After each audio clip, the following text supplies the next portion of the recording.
राधे राधे। कृष्ण भगवान की बहुत बहुत बहुत प्यारी लीला की कहानी। एक बार की बात है, एक सेठ जी होते हैं। ये सेठ जी एक मंदिर में जाकर रोज चाहते थे कि राधा कृष्ण को भोग लगाए, पर ये जब भी जाते थे तो रास्ते में ही इन्हें कुछ भी होता था। कभी नींद आती थी, कभी कुछ आता था, और ये भगवान को भोग नहीं लगा पाते थे। एक दिन इन्होंने अपने घर पे खाना बनवा कर रास्ते में निकले। बहुत ही स्वादिष्ट से भोग के लिए पकवान बनाए थे और निकाल लगा के टिफिन में डाल के अपने घर से निकल के बिल्कुल दृढ़ विश्वास करके कि आज मैंने भगवान से वादा किया है, आज तो मैं भगवान को भोग लगा के ही रहूंगा, चाहे कुछ भी हो जाए। आज मैं रास्ते में बिल्कुल नहीं सोऊंगा, बिल्कुल नहीं सोऊंगा, बिल्कुल नहीं सोऊंगा।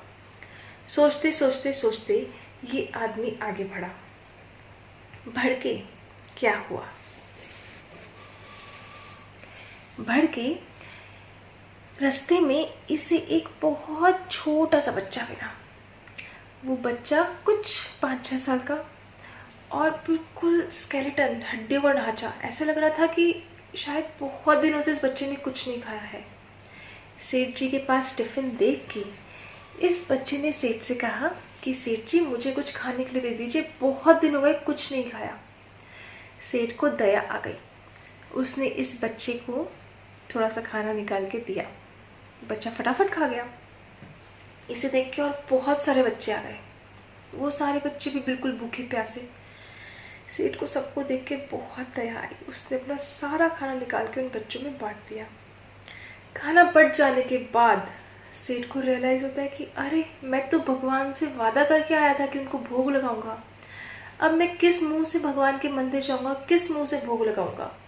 फिर भी बड़ी हिम्मत करके वो मंदिर पहुंचा और भगवान के सामने बैठकर रोने लग गया कि भगवान, बहुत चाहा था मैंने कि आपके भोग लगाऊं, पर मैं नहीं लगा पाया, मुझे माफ कर दीजिए, माफ कर दीजिए। तो भगवान उनके सामने प्रकट हुए। भाई, तुमने तो वादा किया था कि तुम मुझे भोग लगाओगे, तो लाओ, मेरा खाना कहाँ है, मुझे भूख लग रही है। सेठ बेचारा रोने लग गया। भगवान, मैं आपके भोग नहीं लगा सका, मुझे आप माफ कर दीजिए। सेठ भगवान ने कहा, चलो मेरे साथ चलो, तुम्हें कुछ दिखाता हूँ। सेठ जी गए उनके साथ। देखा कि वो जो बच्चे थे ना, जो सेठ जी से खाना ले लेकर खा रहे थे, उन्हीं बच्चों में जो सबसे पहले बच्चा था, जिसने सबसे पहले आके सेठ जी से खाना लिया था, वो तो साक्षात भगवान है। भगवान ही उस बच्चे के रूप में वहां पहुंचे थे। सेठ जी को भगवान बोलते हैं कि देखो, दाने दाने पे खाने वाले का नाम लिखा है। जो जिसके नसीब में होता है ना, वो उसे जरूर मिलता है, और अगर किसी के नसीब में कुछ नहीं है तो वो उसे नहीं मिलता है। जैसे इस दाने पे उस बच्चे का नाम लिखा था तो उस बच्चे को मिला, पर उस बच्चे में भी मैं ही हूँ, इन सब बच्चों में मैं ही हूँ, हर इंसान में, हर चीज में, हर प्राणी में मैं ही हूँ। तो तुमने किसी को भी दिया हो, मिला तो वो फाइनली मुझे ही है ना। तो हर चीज मेरे तक पहुंच ही जाएगी अगर तुम कुछ भी अच्छा काम करोगे तो। और जिसको जो मिलना है, जब मिलना है, वो उसे मिल ही जाएगा जो उसके नसीब में होगा। इसलिए तुम व्यर्थ की चिंता मत करो, क्योंकि होगा तो वही जो मैं चाहता हूँ। आपके साथ भी ऐसा कभी हुआ होगा ना कि आपके लिए कुछ बहुत टेस्टी सा बना हो और वो आपकी जगह किसी और को मिल गया हो, तब आपको गुस्सा भी बहुत आया होगा।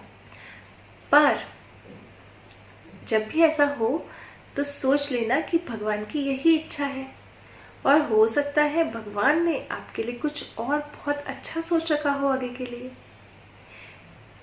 तो भगवान की इच्छा का हमेशा रिस्पेक्ट करना, और जब भी अपने साथ कुछ भी बुरा हो तो सोच लेना कि आगे बहुत कुछ अच्छा होने वाला है, और इसमें भी भगवान की ही इच्छा है, और कुछ ना कुछ अपने लिए अच्छा ही है।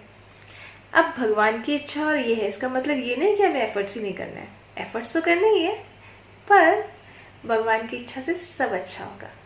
राधे राधे।